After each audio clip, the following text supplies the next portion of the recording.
Hey, good morning, everybody. Welcome to another day of Market Report brought to you by Mike Bjork. Today is Thursday, October 2nd.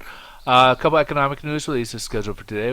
We'll start off with the weekly jobless claims. So last week we had 295,000 people apply for unemployment. The forecast was supposed to have a slight increase to 298, and it actually had a dip to 287. So good numbers overall on the weekly jobless claims. And on the other hand, we had the factory orders for the month of August. So back in July, we had a 10.5% increase in factory orders, and we're supposed to have a pullback in August, and it pulled back a little bit more than we expected. So kind of mixed bag of news right there.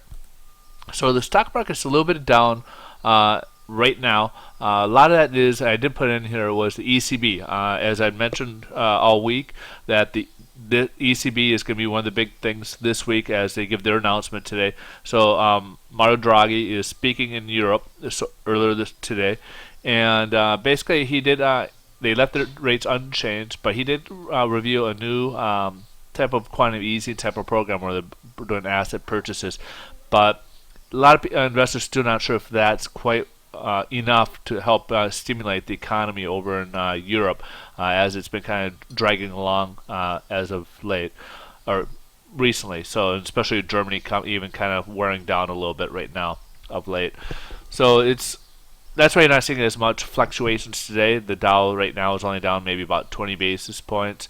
So it's not like huge like yesterday we were down over 200.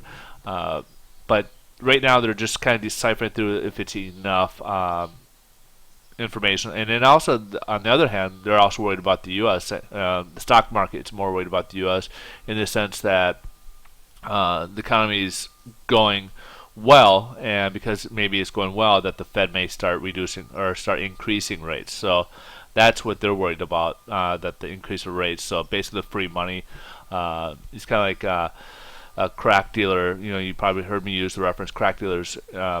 Afraid that they're going to lose their juice, so to speak, and this is probably what's going to happen with the stock market. It might create that long overdue correction, which we may see improvement in the interest rates as a near-term result, or at least might keep the rates low enough for a little while longer.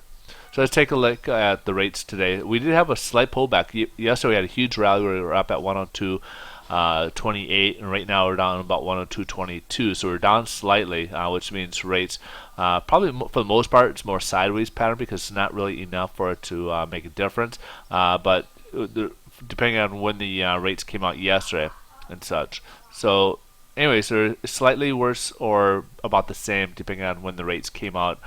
East Coast gets their rates out sooner than West Coast, so depending on when the lenders disclose their rates. Okay, but again, it's just pricing. You're looking at about 6 basis points, not huge in the fluctuations. Basically, that's like very minuscule in terms of what that in that pricing. So hopefully that doesn't scare you guys out there. All right, you guys have a wonderful day. Thanks so much for watching, and remember, tomorrow will be the big day when the Bureau of Labor Statistics release their data for jobs numbers. That will be the other big news this week. All right, have a wonderful day.